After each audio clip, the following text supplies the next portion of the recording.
Lyon of BELAS+LYON Arquitecturas from Santiago, Chile, in front of the Chilean Pavilion here at the Biennial of Architecture 2023. We're at the Arsenale.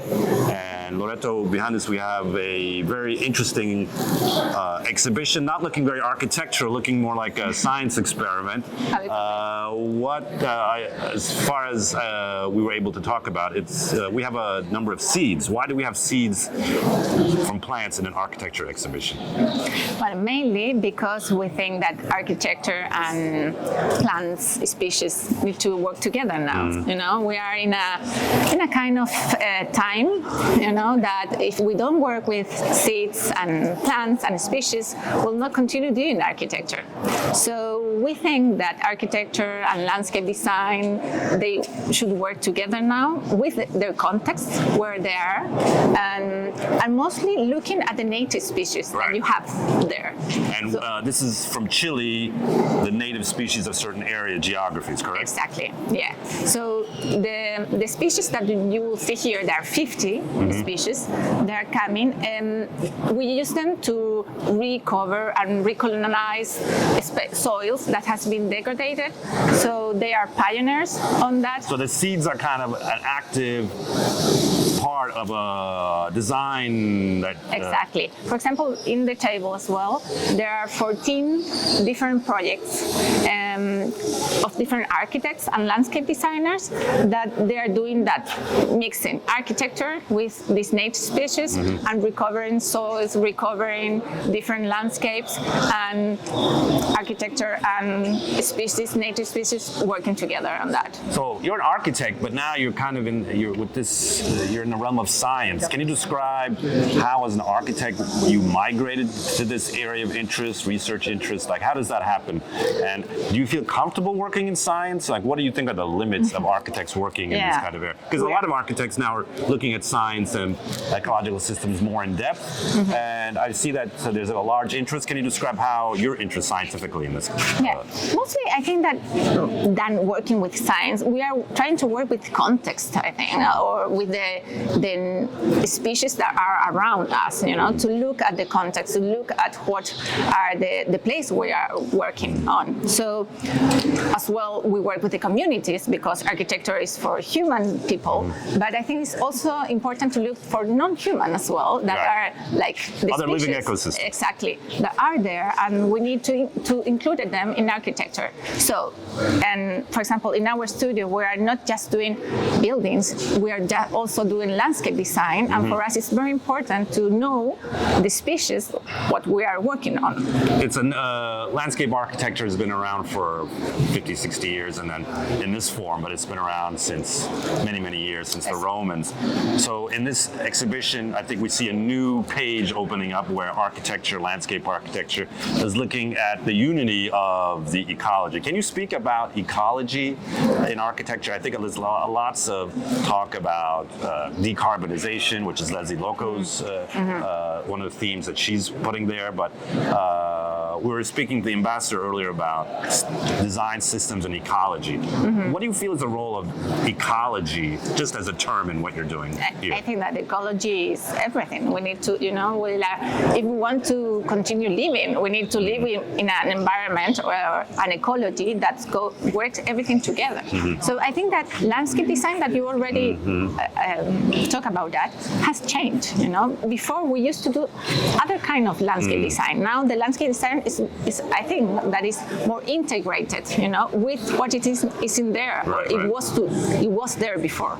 So we need to be part of them and to work with them, architecture, with this species that has been there for many years. So in cases of Chile, that we have natural disaster, the fires has been, you know, high.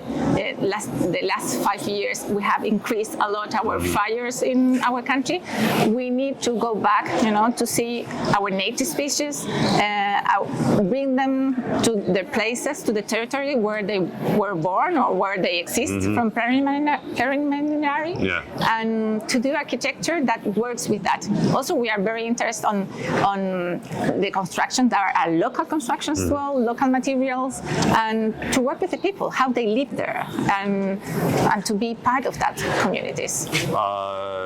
Chile has been known for these natural disasters, a major earthquake, but also there's a lot of mining activities that have created lots of stress. It has lots of forest.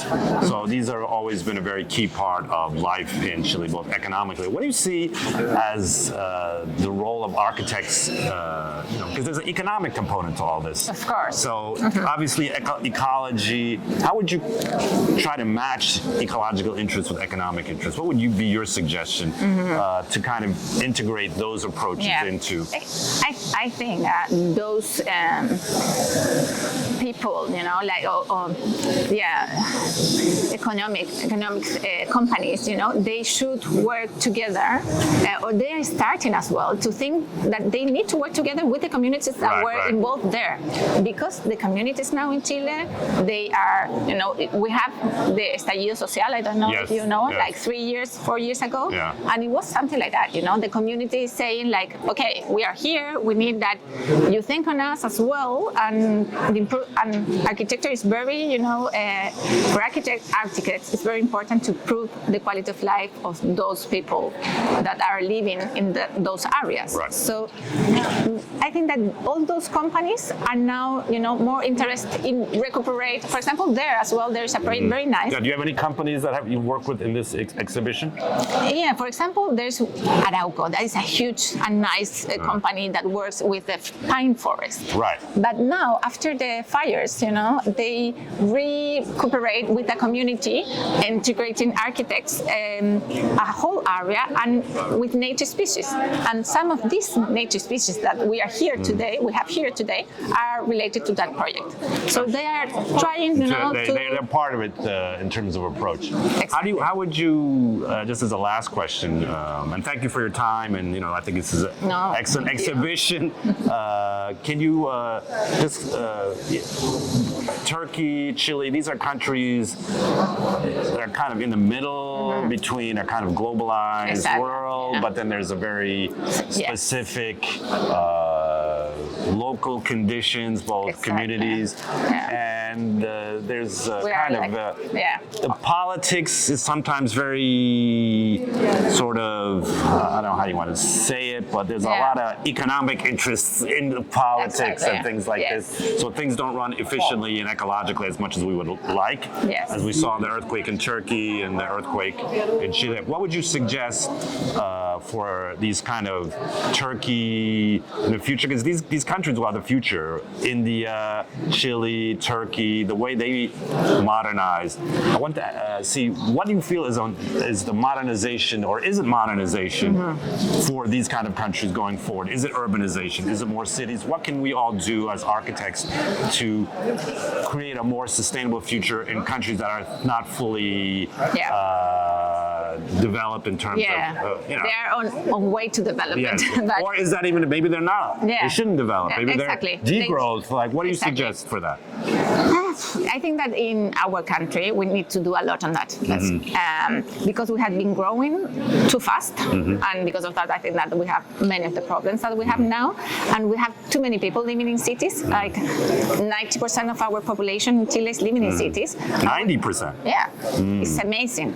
And it's too much. And the cities are not, even architecture need to do a lot in cities because people is not living well there. So because of that as well, we have here some of the species that need to be grow inside of the cities to improve the quality of life of people, and as well to bring more public space. We need a lot of public space, infrastructure, social infrastructure, tech, and social infrastructure mostly. Cultural centers, playgrounds, things like this. But involved with the communities. One of the big problems that we have in cities in Chile that we have been growing too too much, and the people who live on the surroundings, they're very far from those public spaces and cultural spaces, and social infrastructure. So they need to travel many hours every day to have even work. So I think that what we need to do is to think on the city. We love this word, but to think on cities of 15 minutes or small towns. More extended, right? Exactly. That's small towns, I think, is the key word there. Exactly. Yeah. And to have little towns in a big city, but the people that live in those little towns, they can have everything, and they can have a good quality of life and more involved with the natural species and landscape. That I think that is the future of us, of human beings. Well, that's what my theory is. So I'm glad that I heard someone speaking the way that I've been trying to speak. Because in Turkey, this is probably what needs to happen more. Not like condensed, but towns networked. Exactly. So, like an archipelago. Yes, exactly. Archipelago of public space. Exactly.